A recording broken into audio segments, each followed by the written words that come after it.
Hello, everyone. Thank you so much for coming back to the story of Jack and Ly Tu Tien. Some things in life seem very small, very ordinary at first.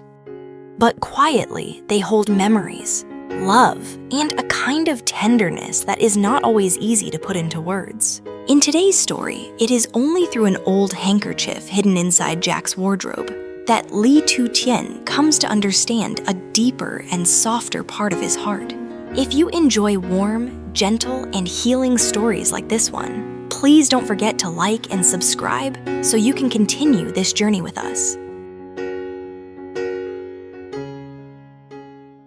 There are things that make the heart feel warm, not because they are grand, but because they are so small. Sometimes it is only an old object that has been kept for many years. Yet inside it lives a quiet memory that someone has never spoken about. That afternoon, after the rain, the little town looked especially clear and peaceful. Inside the house, everything was calm as usual. Mother Loy had gone next door to visit a neighbor for a while. Jack had not come home yet. Ly Tu Tien was alone, taking the chance to tidy up the bedroom. She wiped the table, folded the blanket, and then opened Jack's wardrobe to arrange a few clothes that had just dried. As she was putting the shirts in place, her hand touched a small inner drawer. Tu Tien opened it gently and saw an old handkerchief folded very carefully inside. She paused. The handkerchief was pale in color, worn by time, but still very clean. Its edges were slightly frayed. In one corner, there was a small flower embroidered with blue thread. It looked simple and handmade. Tu Tien picked it up very carefully. A strange feeling rose inside her. It was not sadness. It was not worry either. It was only a quiet moment of stillness, as if she had suddenly realized that inside Jack's silent world, there were still private things he had never spoken about. But she did not think of it in a heavy way. She had been beside him long enough to know that Jack was not the kind of man who kept confusing or hidden feelings. An object folded so neatly, kept so carefully, had to mean something important. Tu Tien looked at the handkerchief for a moment, then placed it gently on the small table beside the bed. She thought that if the moment felt right tonight, she would ask him about it. Not to question him, only to... After that, Tu Tien went downstairs to make dinner.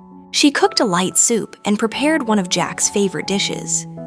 To Tu Tien, happiness was often very simple. It was being able to prepare a warm meal for someone she cared about. It was hearing the door open at the end of the day. It was knowing that the house would glow softly again when evening came. Jack came home when the sunlight had already faded. He stepped into the yard, lightly brushed his shoulder, and stood quietly at the door for a few seconds, just as he often did. It always seemed as though he gave himself a short moment to leave the tiredness of the outside world behind before walking into the house. "You're home?" Tu Tien asked softly. Jack looked at her, his eyes gentler right away. "Yes, were you tired today?" Tu Tien smiled. "No, I made something you like." At that, his expression softened even more.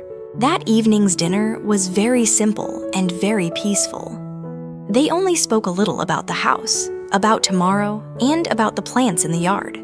Nothing important. But it was exactly that kind of simple conversation that made the evening feel warm. After dinner, Jack went upstairs to change. A moment later, he stopped when he saw the old handkerchief resting on the small table beside the bed. Tu Tien walked closer and said gently, "I was cleaning the wardrobe today, and I happened to find it." Jack did not answer right away. He picked up the handkerchief, his fingers lightly brushing the worn edge of the cloth.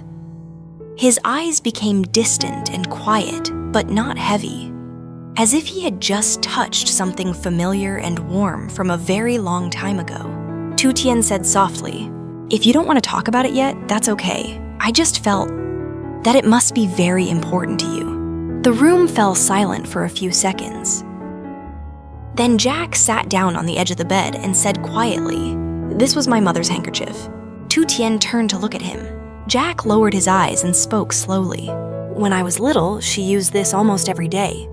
She carried it to work, to the market. And when the weather was hot, she used it to wipe away sweat. Once, when I had a fever, she soaked this same handkerchief in warm water and placed it on my forehead all through the night. He smiled faintly. Back then, we did not have much.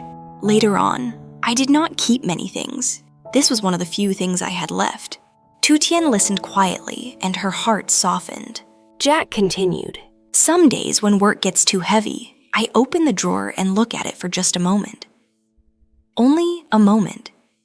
But somehow it calms me down. It feels like there is still a small part of those warm old days staying with me." At that, Tu Tien felt a slight sting in her nose. Not because she was sad, but because she suddenly understood that sometimes what helps a person survive difficult days is not something big at all. Sometimes it is only a gentle memory, an old object, a feeling that once, long ago, they were loved with complete sincerity. She asked softly, "Why have you never told me before?"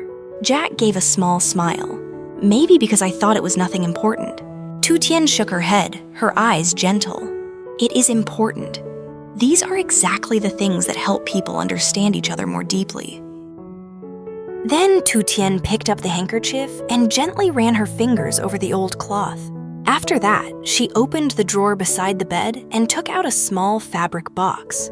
She carefully placed the handkerchief inside, folded it neatly, and turned to Jack with a soft smile.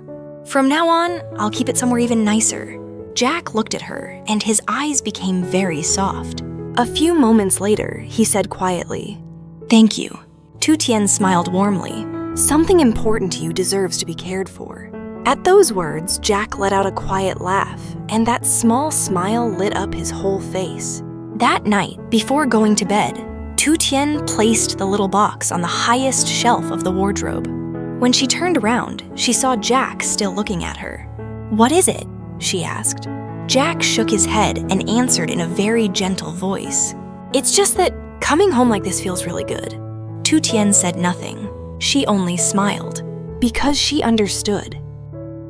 There are days when a person grows tired, days when they do not want to say much, days when all they really need is a place to return to, a warm meal, a softly lit home, and someone gentle enough to understand that silence does not always mean distance. Sometimes silence simply means that a tired heart is asking for rest. The old handkerchief was still there. The old memory was still there. But from that night on, something between Jack and Ly Tu Tien felt softer, warmer, closer than before. Not because of a grand promise, but because of one old handkerchief, and one quiet act of tenderness that made an ordinary evening feel full of light.